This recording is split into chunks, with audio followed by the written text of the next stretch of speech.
오늘은 마태복음 12장 38절에서 50절까지 말씀입니다. 그때 서기관과 바리새인 중 몇 사람이 말하되 선생님이여 우리에게 표적 보여주시기를 원하나이다. 예수께서 대답하여 이르시되 악하고 음란한 세대가 표적을 구하나 선지자 요나의 표적밖에는 보일 표적이 없느니라.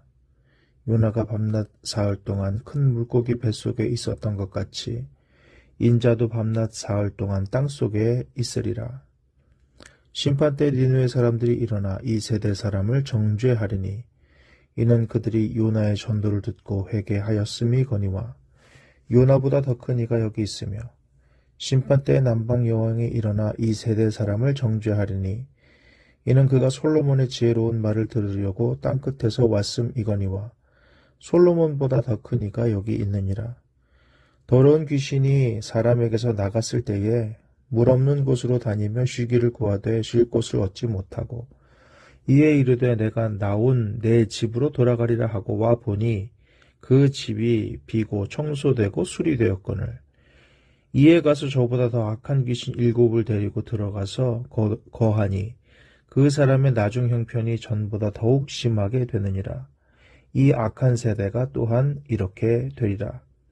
예수께서 무리에게 말씀하실 때에 그의 어머니와 동생들이 예수께 말하려고 밖에 섰더니 한 사람이 예수께 여짜오되 보소서 당신의 어머니와 동생들이 당신께 말하려고 밖에서 있나이다 하니 말하던 사람에게 대답하여 이르시되 누가 내 어머니이며 내 동생들이냐 하시고 손을 내밀어 제자들을 가리켜 이르시되 나의 어머니와 나의 동생들을 보라. 누구든지 하늘에 계신 내 아버지의 뜻대로 하는 자가 내 형제요 자매요 어머니이니라 하시더라. 아멘. 예, 오늘 말씀은 38절에서 45절 그리고 46절에서 50절 이렇게 두 부분으로 나눌 수가 있겠습니다. 첫 번째 부분은 예수님에게 표적을 보여달라고 하는 서기관과 바리새인들의 모습입니다. 예수님은 거기에 반응하지 않으셨습니다. 왜냐하면 우리가 마태복음을 계속 읽어오고 있는데 이미 바리새인들이 예수님을 안 믿으려고 하는 것을 우리가 봤습니다. 예수님은 수많은 기적을 이미 행하셨습니다. 귀신 쫓고 병 고치고 놀라운 말씀 전해주셨는데 예수님이 하신 기적을 부정할 수 없으니 바알세부를 힘입어서 병 고쳤다, 귀신 쫓아냈다 이런 얘기 하지 않습니까? 그러니까는 표적 보여달라는 것이 믿으려고 보여달라는 게 아니라 안 믿으려고 비방의 구실로 삼으려고 이제 보여달라고 했다. 이미 보여줬는데 뭘 또 보여달라고 하느냐. 우리는 이제 그렇게 말할 수가 있겠죠. 성경에 기드온이라는 사사가 있지 않습니까? 근데 기드온도 하나님께 표적을 구했는데 하나님께서는 표적을 보여주셨습니다. 왜 그랬을까요? 기드온은 이미 하나님께 순종할 마음이 있었습니다. 그것을 확인받는 입장에서 표적을 구했습니다. 이미 그 마음 가운데 믿고 순종하려고 하는 동기가 있었다는 것이죠. 그러니까 하나님께 중요한 것은 항상 동기라는 것을 우리가 알 수 있습니다. 내가 어떤 동기로 무엇을 구하느냐. 동기가 선해야 된다. 하나님께서는 다 보시기 때문에 우리의 내면을 다 아시기 때문에 동기가 온전해야 된다는 것을 다시 한번 생각할 수 있겠습니다. 예수님께서는 그 세대를 악하고 음란한 세대라고 말합니다. 그러면서 표적을 구하지만 이 세대에게 요나의 표적밖에 보일 표적이 없다 말씀하시면서 인자도 요나가 밤낮 사흘 동안 큰 물고기 뱃속에 있었던 것 같이 밤낮 사흘 동안 땅속에 있을 것이다. 예수님이 사흘 지나고 부활하실 것을 말씀하십니다. 사실 이거보다 더 큰 기적이 없죠. 예수님이 부활하시는 거. 그래서 심판 때 니느웨 사람들이 이 세대 사람들을 정죄한답니다. 요나의 전도를 듣고 회개했잖아요. 요나는 전도라고 할 것도 없습니다. 40일 지나면 망한다 뛰어가면서 대충 말했습니다. 그런데 그런 대충 말하는 것도 듣고 회개했습니다. 내용도 별거 없었어요. 그런데 예수님이 얼마나 대단한 말씀을 잘 전해주셨습니까? 예수님의 말씀이 권위 있는 그런 모습이 있었다 그러지 않습니까? 사람들이 놀랐다 그러지 않습니까? 그런 말씀도 들었는데 왜 회개 못해? 이렇게 정죄한다는 것이죠. 또 심판 때 남방 여왕이 뭐라 그럽니까? 이 세대 사람들 정죄하는데 솔로몬의 지혜로운 말을 들으려고 땅끝에서 엄청난 수고를 하고 왔죠. 그래서 그 말 들었습니다. 근데 솔로몬보다 더 큰 이가 여기 있다. 바로 하나님의 아들 예수님이 그 지혜로운 말씀, 권위 있는 말씀 전하는데 너는 무슨 대가 지불했어? 이렇게 말하는 거죠. 그 말의 값어치를 몰라. 그러니까는 비방을 받는 거죠. 자, 그러면서 이 세대의 영적인 상태를 말씀해 주십니다. 더러운 귀신이 사람에게서 나갔는데 물 없는 곳으로 다니며 쉬기를 구하는데 구하지 못했답니다. 그러면서 내가 나온 내 집으로 돌아가리라 하고 와봤더니 집이 비고 청소되고 수리되었답니다.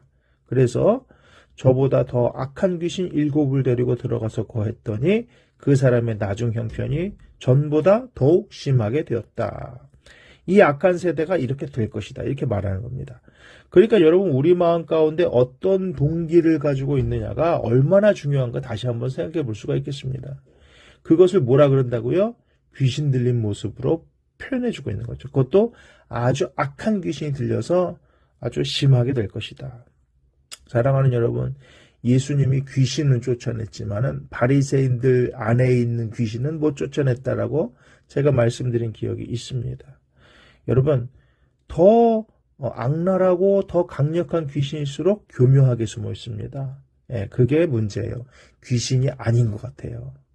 그냥 그 사람의 성격 같습니다. 캐릭터 같아요. 그게 무서운 점입니다. 진짜 귀신 들려서 막 눈을 까디짓고 거품을 물고 그러면 누가 봐도 귀신 들린 거잖아요. 예수님밖에 고쳐줄 자 없으면 예수님께 매달리기라도 합니다.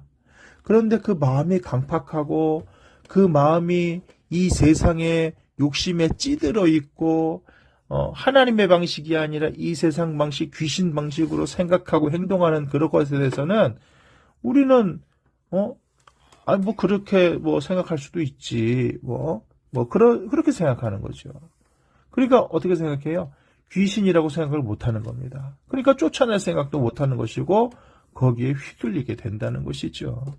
이것이 바로 이 세대의 무서운 점입니다. 악한 세대라는 것은 바로 그런 것이죠. 우리의 심령이 이 악한 세대의 모습대로 휘둘려지고 있지는 않은가 한번 되돌아봐야 될 것입니다. 왜냐하면 그 모습은 결국 나중 형편이 더욱 더 심하게 되게 돼 있기 때문에 그런 것입니다. 자, 46절 이하의 말씀에 예수님의 어머니와 동생이 예수님한테 말하려고 왔습니다. 그래서 말했습니다. 보십시오. 당신의 어머니와 동생들이 당신에게 말하라고 밖에서 있습니다. 그랬더니 예수님의 대답이 예상과 다르죠. 예수님의 어머니도 좀 대단하지 않습니까? 마리아 우리가 보면은 마태복음 안에서도 마리아는 참 대단한 믿음의 사람이에요. 누가복음 봐도 그에게 닥쳐진 여러 가지 예수님 관련된 그 일들을 가슴에 새기면서 다 기억한 사람입니다. 그런데 뭐라 그래요? 누가 내 어머니며 내 동생들이냐? 예수님 이렇게 말씀하세요. 손을 내밀어서 제자들을 가리키시면서 나의 어머니와 나의 동생들을 보라 하면서 그럼 예수님의 가족은 누구냐? 하늘에 계신 내 아버지의 뜻대로 하는 자가 형제요 가족이다. 말씀 보니까 어때요? 행위를 생각한다는 거예요. 순종을 생각하는 겁니다. 아까도 말씀드렸죠? 기도원에게 왜 표적 주셨습니까? 믿고 순종하려고 하니까.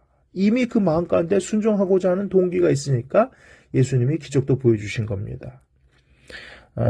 헬라어로 믿음이라는 말과 성령의 9가지 열매 중에 하나인 충성이라는 말이 피스티스라는 단어라고 합니다. 신실하다라는 뜻이죠.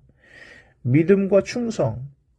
믿는 것은 마음으로 믿는 것 같은데요. 충성은 몸으로 하는 것 같지 않습니까?